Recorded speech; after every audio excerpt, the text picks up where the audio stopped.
There is a version of Ferrari that never existed. A Ferrari that collapsed quietly in the early 1960s.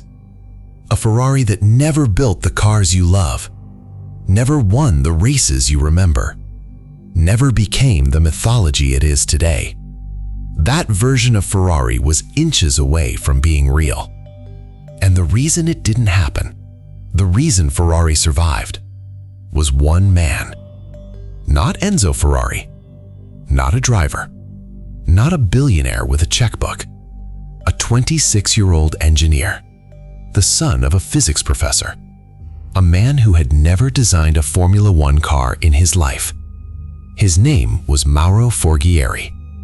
And this is the story of how he saved the most famous car company in the world, was betrayed by it, and was nearly erased from its history entirely. To understand what Mauro Forghieri walked into, you need to understand what Ferrari was. Not what it is now, a brand, a logo on a watch, a screensaver on a teenager's laptop. No, in 1960, Ferrari was a living, breathing weapon. Enzo Ferrari had built his company from nothing. A former racing driver who couldn't quite make it to the top, he channeled every ounce of that frustration into building cars that could. By 1960, Ferrari had won 4 Formula One world championships. Their cars were driven by men like Alberto Ascari, Mike Hawthorne, Phil Hill, men who understood that driving a Ferrari at the limit was a conversation with death, and Ferrari was winning that conversation. But underneath the trophies and the glory, Ferrari was a company held together by the iron will of one man, Enzo Ferrari. And iron, as it turns out, also rusts. You see, Enzo was not a businessman. He was not an engineer. He was a patriarch, a dictator of the most benevolent and terrifying kind. His engineers feared him. His drivers both worshipped and resented him. His management team walked on glass every single day. And in 1961, that fragile ecosystem shattered. 8 of Ferrari's most senior staff, including their chief engineer Carlo Citti and their team manager Romolo Tavoni, walked out all at once. They had had enough of Enzo's iron fist, enough of the politics, the paranoia, the control. So they left together, and they took their knowledge with them. Ferrari, the most feared name in motorsport, had just lost the spine of its entire technical operation. No chief engineer, no team manager, no clear path forward. The 1962 Formula One season was approaching. Other teams were evolving fast. Lotus, BRM, Bradham. The world was not going to wait for Ferrari to recover. Enzo Ferrari needed a miracle. What he got was Mauro Forghieri. Mauro Forghieri was born in Modena in 1935. His father, Recluse Forghieri, was a skilled mechanical engineer, a man who worked with his hands and thought with precision. Mauro inherited both. By the time he joined Ferrari in 1959, he was 24 years old. Brilliant, curious, and completely unproven. He had been hired to work on engine components, small contributions to a large machine. He was not supposed to be anything more than that. But then came the walkout, and Enzo Ferrari, standing in the rubble of his technical department, did something no rational man would do. He called Forghieri into his office. The young engineer, 26 years old, sat across from the most intimidating man in motorsport. And Enzo told him, all of it. Formula One, road cars, prototypes, everything. Forghieri would later describe that moment as equal parts honor and terror. He was not ready. He knew he was not ready. But Ferrari needed someone. And Enzo, for all his flaws, had an extraordinary eye for talent that others had not yet seen. What happened next would define not just Forghieri's life, but the entire future of Ferrari. The 1962 season was a disaster. Let's not sugarcoat it. Forghieri was learning at full speed, under full pressure, in front of the entire world. Ferrari struggled. The cars were not competitive. The results were embarrassing by Ferrari standards. Lesser men would have crumbled. Lesser men would have been fired. But Enzo Ferrari saw something in Forghieri that the results didn't yet show. He kept him, and Mauro Forghieri went to work. What Forghieri understood, almost instinctively, was that Formula One was changing. The old world of front-engined, heavy, brutish racing cars was dying. Colin Chapman at Lotus had already shown the future.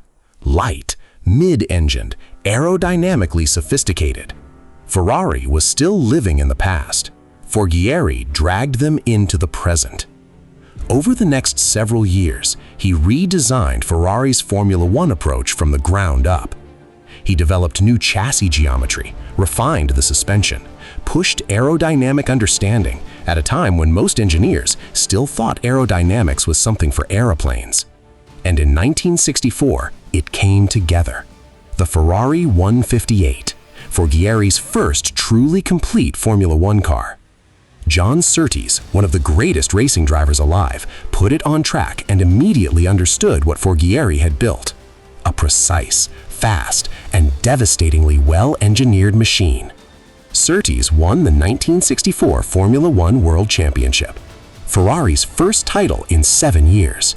And at the center of it, quiet, intense, his dark glasses pushed up his nose, was Mauro Forghieri. But this is not a simple story of triumph, because Ferrari never lets anything stay simple. The politics inside Maranello were relentless. Forghieri was brilliant, but he was also headstrong. He argued, he pushed back, he refused to compromise on his engineering vision. These are not traits that Enzo Ferrari, a man who expected total loyalty, always rewarded. In 1969, after years of tension, Ferrari removed Forghieri from the Formula One program. Just like that. The man who had rebuilt their entire technical operation, the man who had delivered them a world championship, quietly moved sideways into a research role. Out of the spotlight, out of the fight. It would have been the end for most men.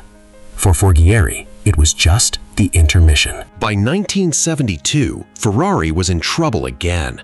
Their Formula One cars were competitive but inconsistent. The politics had never gone away. New technical directions were failing, and the world had moved on. Enzo Ferrari, who could never fully admit he was wrong but always knew when he needed help, made the call. Forghieri was brought back.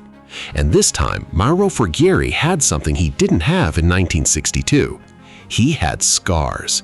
He had been humiliated, sidelined, and underestimated by the very company he had saved. He had spent years in the wilderness, thinking, studying, evolving, and he came back with everything he had learned. What Forghieri produced in the mid-1970s was perhaps the greatest work of his career. The Ferrari 312T, a flat 12 engine, horizontal cylinders, mounted low and transversely in the chassis. It was a masterstroke of engineering. The low center of gravity gave the car handling that competitors could not match. The flat 12 produced a sound, a wide mechanical howl that people who heard it in 1975 still cannot forget today. Niki Lauda won the 1975 World Championship. Carlos Reutemann won races, Clay Regazzoni won races, Ferrari won the Constructors' Championship. In 1977, Lauda won again. 2 more World Championships. And the man at the center of it all, once again, was Mauro Forghieri. Still quiet, still intense, still the most important person in the room that nobody outside of racing seemed to know. Here's the thing about Mauro Forghieri that makes his story different from every other great engineer. He never sought the spotlight. He did not write books about himself. He did not give interviews claiming credit. He did not build a public persona to protect his legacy. He just worked. For decades he worked. He gave Ferrari its greatest cars, its most important championships, its technical identity. And in 1984, after 25 years, Ferrari let him go. Quietly, without ceremony, without the acknowledgement his career deserved. Mauro Forghieri left Maranello the same way he had spent his entire career there, without fanfare. Every Ferrari Formula One car built after 1962 carries Mauro Forghieri's fingerprints. Not metaphorically, literally.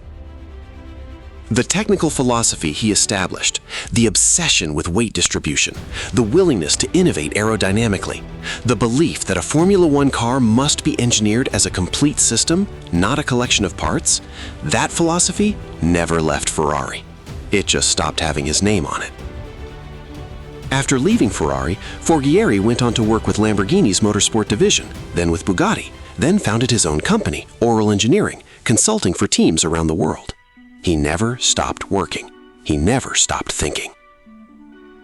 Because for Mauro Forghieri, engineering was not a career. It was the only language he knew how to speak. In 2022, Mauro Forghieri passed away at the age of 87. The tributes came from Ferrari, from former drivers, from the motorsport world. But for many fans outside of the hardcore community, the name meant nothing. And that is the great injustice of this story. We remember Enzo Ferrari. We remember Lauda and Surtees and Regazzoni. We remember the cars. But the man who designed those cars, the man who was handed an impossible task at 26 years old and delivered 4 world championships over 2 decades, he exists in the footnotes. Enzo Ferrari once said, "But there is a version of that quote no one says. Because the car does not design itself. The car does not innovate itself. The car does not drag a dying company back from the edge of irrelevance. A man does that. A quiet man with dark glasses and ink on his hands, and more talent than the room ever deserved. Ferrari did not save itself in 1961. Mauro Forghieri saved it. And the least we can do, the absolute least, is remember his name.